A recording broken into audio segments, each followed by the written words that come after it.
Hello, ladies and gentlemen. I'm Robby Gorman here with Gregory Mowles and Liam Grady, and we're talking about the subject of unplugging from the world and society.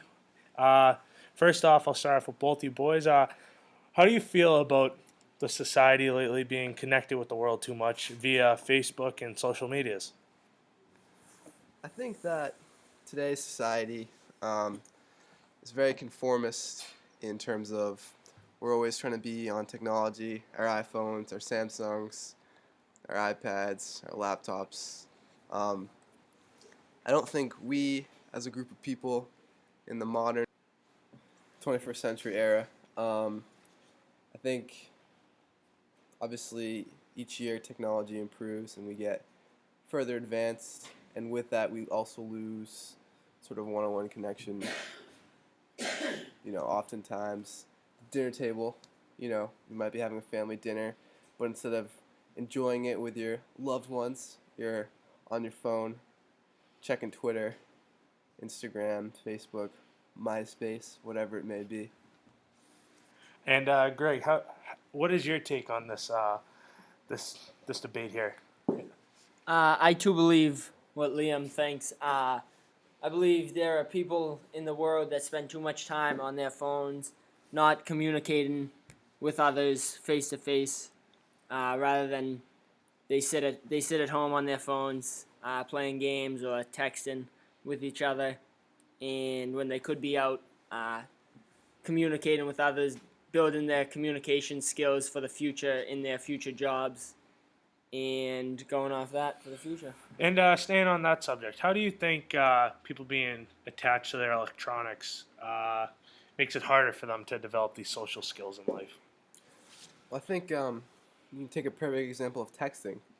There's texting lingo. You can be Exactly.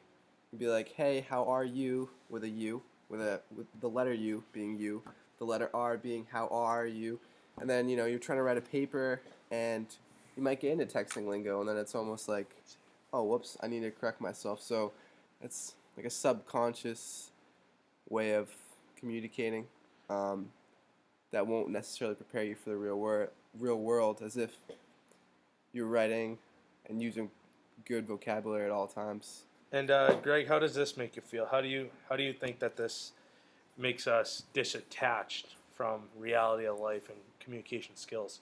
I believe that it takes away from our communication skills by the main one is you're not sitting there speaking with other people face to face. You're just texting, so you may not always use proper grammar, or you may not try and better your vocabulary because you're speaking with friends rather than out speaking with other adults or people you're passing on the street, communicating, building new bases to get further on with what you're looking to do.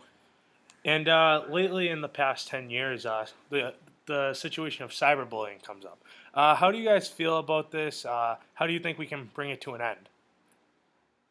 Um, I think cyberbullying is a little hard. Is a tough situation to deal with because you never know who's out there. You never know who's behind a computer. Yeah, gives them all the Um, confidence in the world behind a computer screen, except face yeah, to face. Yeah. face to face. I'm sure some of those cyber,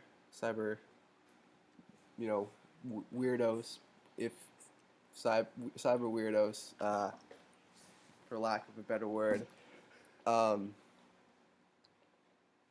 they wouldn't do the same things or say the same things that they're saying in person as they are behind the computer screen. In terms of ending cybercrime, I'm sure, I can't really attest to that, but I'm sure the FBI, CIA, Homeland Security, whatever, police are always looking for those cyber weirdos. Greg, anything to add? Your take. I believe that the only way to end cyberbullying is teaching those kids from a younger age how to properly use the internet and social media. The only way you can stop it is by doing that, whereas the generation nowadays, they don't think it affects anyone when what they are saying may the other person may take it deeper to heart than they expect, which doesn't end well for both sides, both parties. So the cyberbullying aspect has to stop. Robbie, could I just add something? Yeah. I think Greg and I could both agree that technology is by no stretch a bad thing. No, never. There's definitely benefits to it. However, Like this podcast. exactly. And I think that's all the time we have, ladies and gentlemen. Thank you for listening, and happy holidays, and live Jesus in our hearts Happy forever. Thanksgiving.